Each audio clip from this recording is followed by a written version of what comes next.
ముఖ్యమంత్రి గారు చెప్పాలి, ఏం సాధించిన ముఖ్యమంత్రి గారు చెప్పాలి. వాళ్ళ చెప్పుడు కన్వీనర్కి ఎన్ని నిధులు ఇచ్చారు మీరు? అలా నిధులు ఇయ్యారా? ప్రజలు మీరు సాధించిన గెలిచిన అడ్డుకుంటారా? మళ్ళీ దీనికి ఏం చెప్తారో మళ్ళీ మీరు బీఆర్ఎస్ పార్టీ ఎంఐఎం పార్టీ కలవలేదా? మీరు కలవలేదని చెప్పండి, నేను ప్రూవ్ చేస్తాను. మీరు కలవలేదు, మాకు సంబంధం లేదని చెప్పండి, నేను ప్రూవ్ చేస్తాను.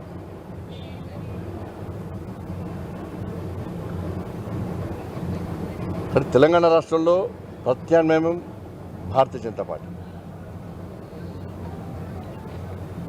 వాళ్ళ రాష్ట్ర పార్టీ రామచంద్ర గారు నాకు ఫోన్ చేసి, సంజయ్ నీ వెనుక నేనున్నా, నువ్వు ముందు పో అని చెప్పి నాకు సపోర్ట్ చేశారు. నాకు మా కిషన్ రెడ్డి గారు క్యాంపుకి వచ్చి ఇదే అగ్రెసివ్గా పో, నీ వెనుక నేనున్నా అని చెప్పన్నాడు. డాక్టర్ లక్ష్మణ్ గారు ఫోన్ చేసి దూకుడు వెంచుడు, నీ వెనుక రాష్ట్ర పార్టీ ఉందని చెప్పన్నారు.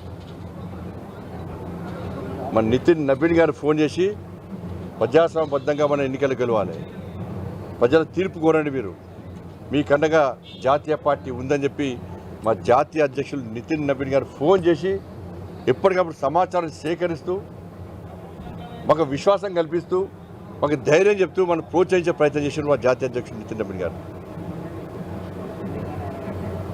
ఈ సందర్భంగా మా రాష్ట్ర అధ్యక్షులు రామచంద్ర గారికి నిజంగా ప్రత్యేక అభినందనలు. వారు చేయని సహాయం లేదు.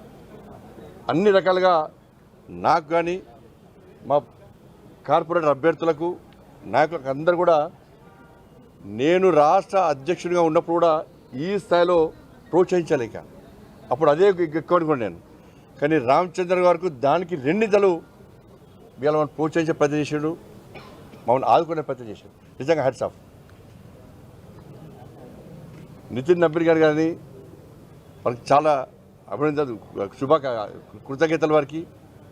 ముఖ్యంగా ఇవాళ స్మార్ట్ సిటీ ప్రకటించి ఈ గెలుపుకు ప్రధాన కారకుడు మాకు మా ప్రియతమ నేత, మా ఆరాధ్య దేవుడు మన నరేంద్ర మోడీ గారికి నిజంగా కరీంనగర్ ప్రజల తరఫున వారికి 2 చేతులు జోడించి వాళ్ళ మొక్కుతున్నాం.